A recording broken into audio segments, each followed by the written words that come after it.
Kamarudin Simanjuntak, kuasa hukum keluarga Brigadir J atau Brigadir Nofriansyah Yosua Huta Barat, menjabarkan 15 titik luka yang diduga disebabkan karena penganiayaan.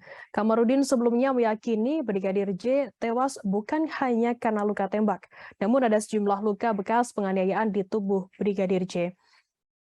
Ia mengklaim memiliki bukti foto dan video bekas luka tersebut.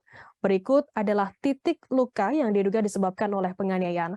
Yang pertama yakni di rahang mengalami dislokasi. Di belakang telinga terdapat luka senjata tajam kurang lebih sepanjang 1 jengkal. Yang ketiga, telinga mengalami bengkak. Kemudian, bahu kanan mengalami luka menganga akibat sayatan senjata tajam. Kemudian di jari manis Brigadir J mengalami pengerusakan. Perut pada bagian kanan dan kiri termasuk tulang rusuk mengalami memar. Dada sebelah kanan terdapat luka bekas tembakan, kemudian dagu mengalami luka dan terlihat sudah dijahit. Bawah ketiak pun juga mengalami luka.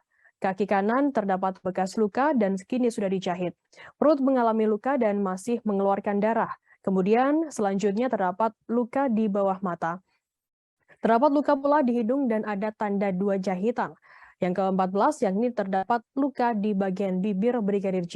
Dan yang terakhir yakni titiknya terdapat di luka sayatan di bagian leher.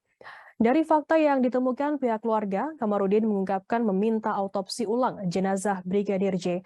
Namun pihak keluarga meminta agar autopsi melibatkan pihak dokter TNI dari RSPAD, RSAL, RSAU, dan Rumah Sakit Cipto Mangunkusumo. Permintaan dokter dari luar institusi Polri ditegaskan Kamarudin Simanjuntak bukan tanpa alasan. Dalam autopsi yang dilakukan sebelumnya, dokter-dokter hanya menyebutkan kematian Brigadir J karena tembak-menembak. Tak ada penjelasan rinci mengenai hasil autopsi dari pihak kepolisian tersebut. Sementara itu, pihak kepolisian menyanggupi permintaan keluarga untuk autopsi ulang jenazah Brigadir J. Hal itu dilakukan secepatnya demi menghindari proses pembusukan terhadap jenazah Brigadir J. Informasi ini disampaikan oleh Direktur Tindak Pidana Umum Barreskrim Polri, Brigjen Pol Andi Rianjayadi. Sementara itu terkait proses ekshumasi ini akan melibatkan pihak eksternal, yakni Kompolnas, Komnas HAM, hingga Persatuan Kedokteran Forensik Indonesia. Terima kasih sudah nonton.